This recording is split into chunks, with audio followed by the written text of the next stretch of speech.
Spider-Man PS4 is one of the best superhero games I've played in a really long time. Don't get me wrong, I still love Rocksteady's Arkham games, but man, Insomniac just knocked it out of the park with Spider-Man PS4. That's why when they came out and announced Spider-Man Miles Morales, it instantly became one of my most anticipated next-gen titles. Especially the fact that I'm going to get my PlayStation 5 on November 12th and be able to play this thing immediately. Between Demon's Souls and Miles Morales, it's going to be a toss-up on what I decide to download and play first. But we're not talking about Miles Morales. Instead, we're talking about Insomniac, because they decided to change the face, the model of Peter Parker in the remastered version of Marvel's Spider-Man. And the reaction has been, at least from my perspective, a little harsh. Before we get into that, let's look at Insomniac's reasoning.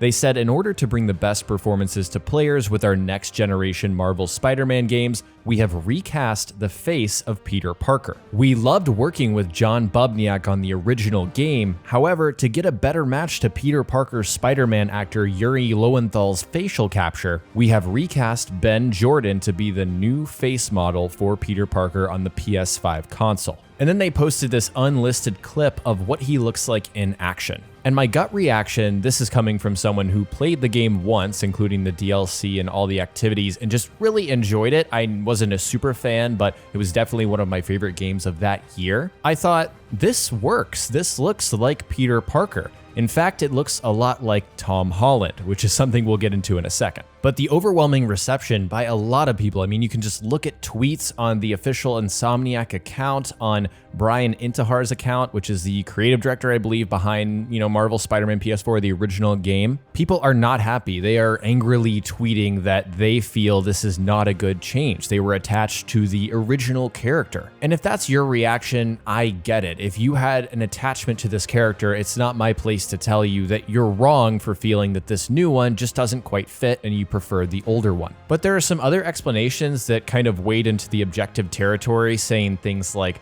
Peter Parker now looks too young to be 23, that I don't quite agree with. I don't think you can look at this character model and say, this doesn't look like a 23-year-old. Of course, if you put these two Peter Parkers side by side like I'm showing you now, obviously the new one does look younger. But I'm not suddenly thinking that Peter Parker looks too young to be older than Miles Morales, which is what a lot of people are suggesting. I don't know how many 23-year-old males that you guys have seen lately. I'm 25, almost 26, and if I shave my beard off, I look like I'm 12. Of all the complaints I've seen, that is the one that I just can't wrap my head around. Then again, we have not seen this new Peter Parker next to Miles Morales, so if they do appear next to each other before launch, I will be the first to admit, yeah, I'm wrong that this Peter Parker does look too young. After the negative reaction, Brian Intihar took to Twitter to give a little statement saying, "Today's news about the new Peter Parker face model has surprised some of you, and we at Insomniac totally understand your reaction.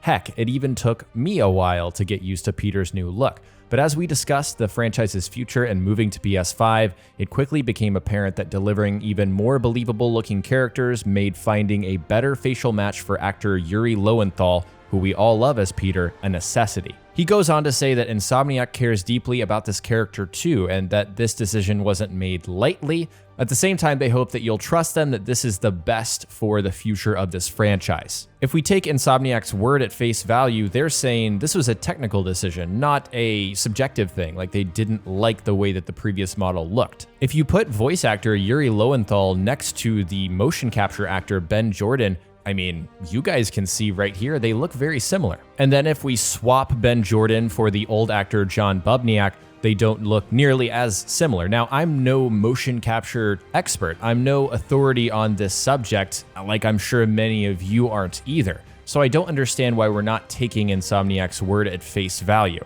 I don't think anyone out there, myself included, thinks this is not a weird change. Yeah, this is bizarre, but it's unprecedented. We're dealing with, a level of technology that we've never had before. And I totally sympathize with the fans of Spider-Man, the ones who are saying, I really was attached to this guy's face. The fact that you changed it, it kind of changes things for me, and I'm not going to enjoy playing the remaster as much as I would before. This really reminds me of the way that Ubisoft kept changing Desmond Miles' face over the course of the Assassin's Creed series. I have been in this spot where I'm like, wait, this Desmond Miles doesn't look the same as the Assassin's Creed 1 Desmond Miles, and then when they went to Assassin's Creed, I believe it was Brotherhood or Revelations, one of those, they changed him again, and then in 3 he looked different a third time. So that was jarring to me as a fan of that series. Another wrinkle to this story that I think a lot of people are missing is that this is going to be a really impressive remaster. I know the game came out only 2 years ago, and this upgraded version seems like it's too soon.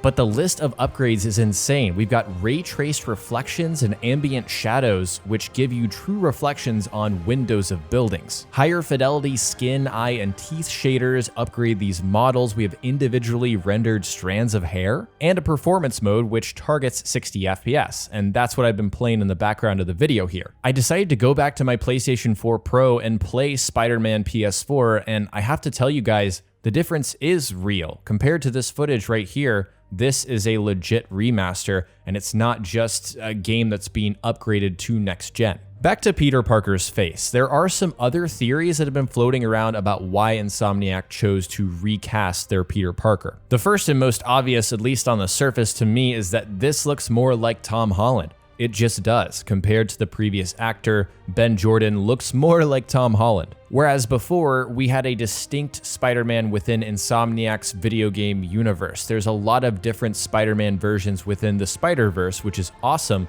but this one was kind of on its island on its own. It was its own thing. It wasn't trying to be like the others. That's a perspective that I totally respect. People don't want this Frankenstein look-alike of Tom Holland playing Spider-Man, because at that point, why don't you just cast Tom Holland? But I still go back to Insomniac's original statement. They're saying this was a technical decision to look more like Yuri Lowenthal, not like Tom Holland. The final theory that makes the most sense in my mind is that Marvel wanted to recast Spider-Man to look different for Marvel's Avengers. As you guys know, that game came out, and Spider-Man is coming as an exclusive character to the PlayStation versions of that game. It doesn't take a rocket scientist to figure out that Marvel's Avengers appeals to a very broad, very wide audience around the world. This is a huge brand, a huge IP. If there's going to be continuity between the Peter Parker in that game, in Marvel's Avengers, and the Peter Parker in Insomniac's Spider-Man games moving forward, including in Miles Morales, then it would make more sense to get someone that looks more like Tom Holland.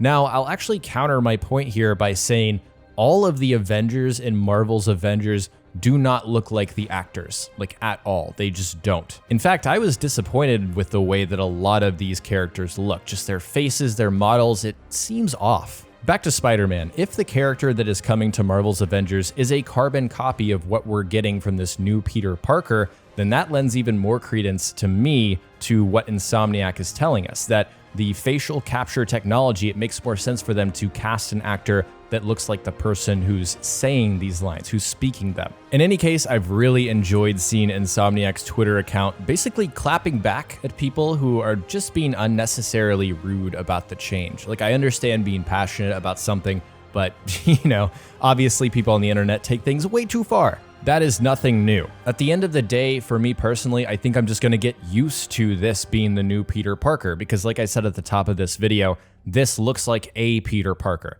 Obviously not the same one that we got in the game 2 years ago, but this is not a big enough issue that's going to detract from my experience with the remastered version of Spider-Man, which I will be getting with my Ultimate Edition version of Spider-Man Miles Morales. Speaking of, I know a lot of people still have issues with Insomniac not offering a free upgrade to this remaster. It doesn't bother me because I see the changes in this footage at least, and on paper, this is going to be worth 20 extra bucks, at least for my money. In addition to the things I listed earlier, there's going to be near instant loading, but if you still like those fast travel animations of Peter, like on the subway, you can turn those back on. You're going to get that special 3D audio that is a feature of the PlayStation 5, in addition to the DualSense haptic feedback and adaptive triggers. There's also some new features for photo mode that allow you to add some lights in the background. There's just a lot of upgrades going on that make it worth it in my eyes, and also I don't remember the last time that I got a free upgrade on a remaster. I think there is a difference between offering a remaster for a last-gen version to a next-gen version.